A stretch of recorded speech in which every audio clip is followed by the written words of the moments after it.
ফল স্টেপের নতুন একটি ব্লগে সকলকে স্বাগত। আশা করি সকলে খুব ভালো আছেন আর আমরাও খুব ভালো আছি। আর আজকের ভিডিওটা রয়েছে অযোধ্যার বিভিন্ন ইনফরমেশন। একদিনের জন্য আমাদের রুমের ভাড়া পড়েছিল 165 টাকার মতো। মাত্র 40 টাকাতেই দুপুরের লাঞ্চটা সেরে ফেলতে পারে।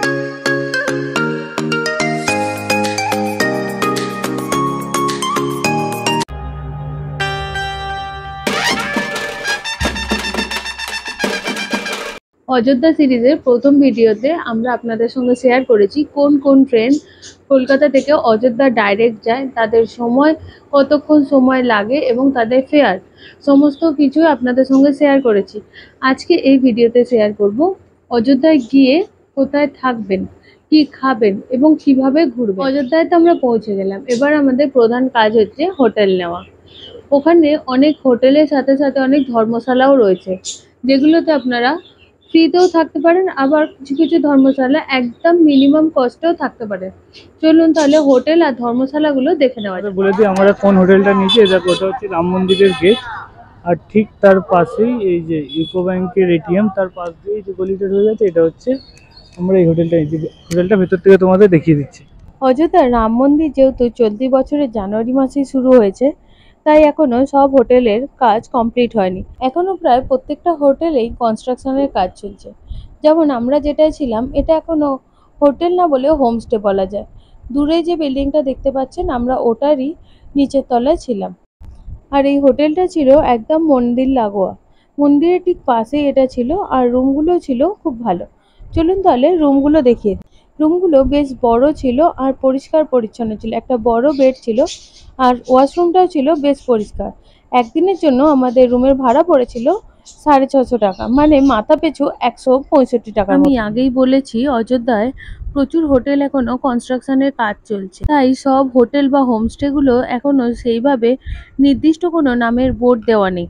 যাতে আপনাদের বুঝতে সুবিধা হয়, তাই আমি লোকেশন ওয়াইজ আপনাদের দেখিয়ে দিলাম। আপনারা রুম দেখে নিজেরা পছন্দ করে নেবেন।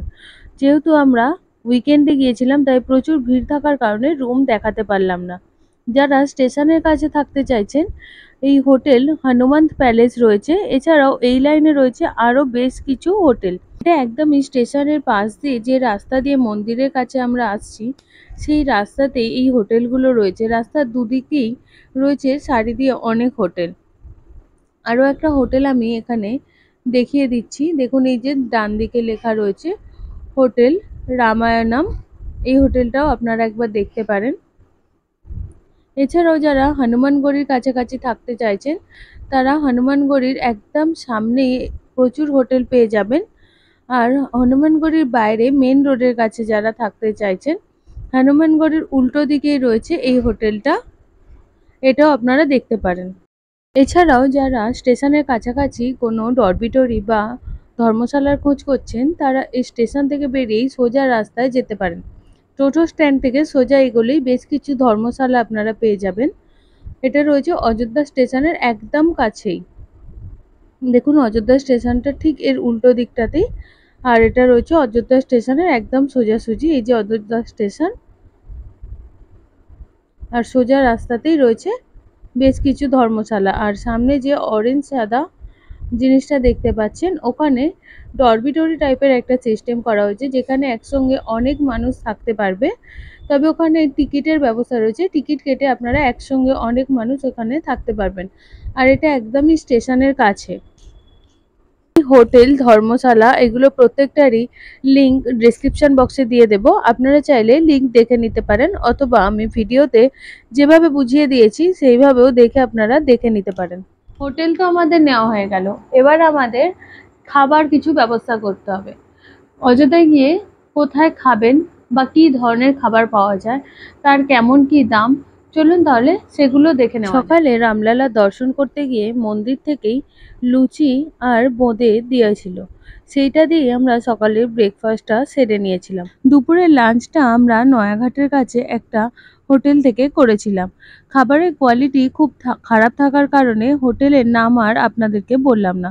এই থালিতে ভাত, 4টে রুটি, ডাল আর 2 রকম সবজি ছিল।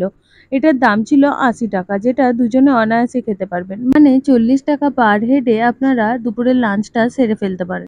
আর রাত্রের ডিনারটা আমরা হনুমানগড়ির উল্টো দিকের একটা দোকান থেকে তান্দুরি রুটি আর পনিরের তরকারি কিনে নিয়েছিলাম, যেখানে রুটির পিস পড়েছিল 10 টাকা করে, আর 50 টাকার পনিরের তরকারিতে পনির খুঁজে পাওয়া যায়নি।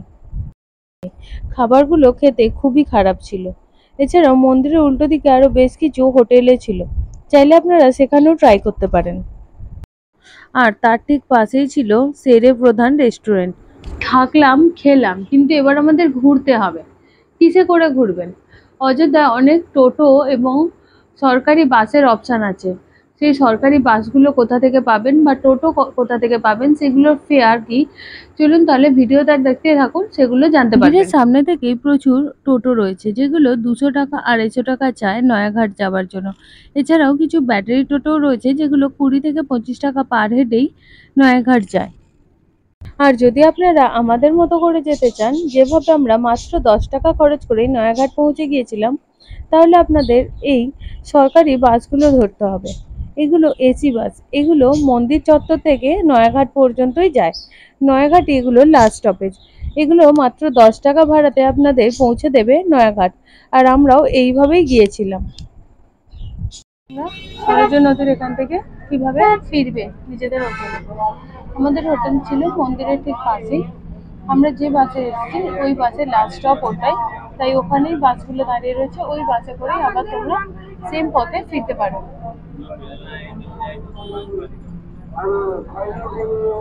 বর্তমানে আমরা অনেকেই কার্ড ইউজ করে থাকি।